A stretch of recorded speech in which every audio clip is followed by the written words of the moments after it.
अमरावती जिल्ह्यातील अनेक गावांमध्ये पाणी पुरवठा योजनेची कामे रखडली आहे। मात्र सारं आलबेल असल्याचं विभागाचे अधिकारी सांगतात। पण माध्यमांमध्ये नागरिकांना पाणी टंचाईचा सामना करावा लागत असल्याचं समोर येतं। यामुळे रखडलेली कामे लवकरात लवकर पूर्ण करा असे निर्देश खासदार नवनीत राणा आणि खासदार अनिल बोंडे यांनी संबंधित विभागाच्या बैठकीत दिले। अमरावती जिल्ह्यातील पाणी टंचाईवरील उपाययोजना, ग्रामीण पाणी पुरवठा तसंच जल मिशन योजनेची जिल्हास्तरीय आढावा बैठक खासदार अनिल बोंडे, खासदार नवनीत राणा यांच्या प्रमुख उपस्थितीत मंगळवारी नियोजन भवन इथं पार पडली।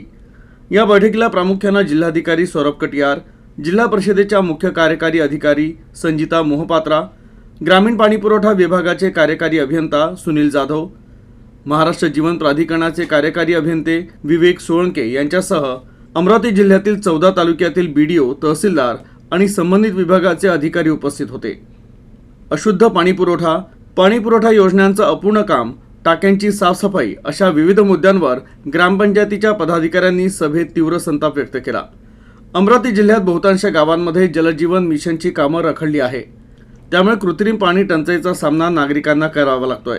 बहुतांश ग्रामपंचायतीमध्ये नागरिकांना अशुद्ध पाणी मिळत आहे। टाक्यांची नियमितपणे साफसफाई होत नाहीये। अशा विविध समस्यांचा पाढा बैठकीत मांडण्यात आला। तर याची गंभीर दखल घेत खासदार नवनीत राणा यांनी अधिकाऱ्यांची चांगलीच कानउघडणी केली। मार्चपर्यंत नागरिकांच्या सर्व समस्यांचे निराकरण करावेत असे निर्देश त्यांनी दिले। तर पिण्याच्या पाण्याच्या टाक्यांची 2 वर्षांपासून साफसफाई झाली नसल्याचं कळताच खासदार अनिल बोंडे यांनी देखील कानउघडणी करत ऑडिट करण्याचे निर्देश दिले। मंत्रालयामध्ये या डिपार्टमेंटमध्ये आपलं काम अटकलेलं आहे। तुम्ही पाठपुरावा करा। तुम्ही जर आले नाही, तुम्ही झोपले, तुम्हाला माहितच नाही तिवसा शहरामध्ये पाणीचे किती मोठे प्रॉब्लेम आहे।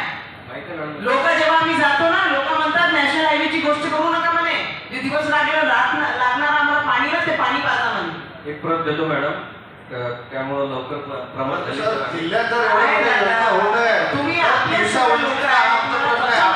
लोकप्रतिनिधींचा दबाव आहे का? कारण शासन पॉझिटिव्ह असताना सुद्धा जर या योजनेला मंजुरात मिळत नाही, याचा अर्थ कुठेतरी स्थानिक लोकप्रतिनिधींकडून प्रशासनावर दबाव आहे, असा आमचा या ठिकाणी आपल्यावर स्पष्टचिन्ह आहे।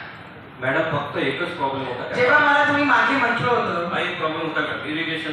मला असं वाटतं दादा, आम्ही 2200 कोटी त्या जिल्ह्यामध्ये जलजीवन मिशनचे अंतर्गत आपण आणले आहे। आणि जे खडीमालचं आमचं जे तालुक्याचं जे गाव आहे चिखलदराचं, तिथे खूप वर्षापासून पाणी टंचाई खूप मोठ्या प्रमाणात होती। फॉरेस्टचे जे केंद्र, राज्याचे दोन्ही फॉरेस्ट आम्ही क्लिअरन्स करून आणलं।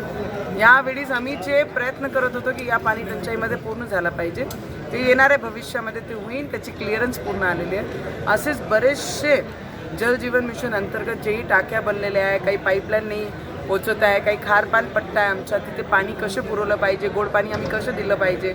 बरेचसे दर्यापूरचे आहे, अंजनगावमधले आहे, भातकुली खाऱ्यापट्ट्याचा पूर्ण पार्ट आहे, तिवसा प्रॉपर जे एवढं मोठं राजकारण होत आहे त्याच्यावरही आम्ही बोललो की राजकारणामुळे त्या तिवसा तालुक्यामधलं जे प्रॉपर शहर आहे तिथे पाणी पुरवठ्याची जी योजना एवढी मोठी ते का होऊन नाही राहिली आहे, त्याच्या मागे का राजकारण चाललेलं आहे। तर आज मी तेच अधिकाऱ्यांना विचारलं, हेडक्वार्टरमध्ये जर पाणी टंचाई अशी असेल 10-10 दिवस एक गावामध्ये आसरा आहे, सहायता आहे, इथे 10-10 दिवस पाणी पुरवठा होत नाही, खारपान पट्टा आहे, तर टाक्या झाल्यानंतरही आम्ही बोर करून घेते, बोर फेल होत आहे, तर मग दुसरा पर्याय काय आहे? सगळी गोष्टी आपण आज पाणी पुरवठ्याच्या मीटिंगमध्ये घेतलं।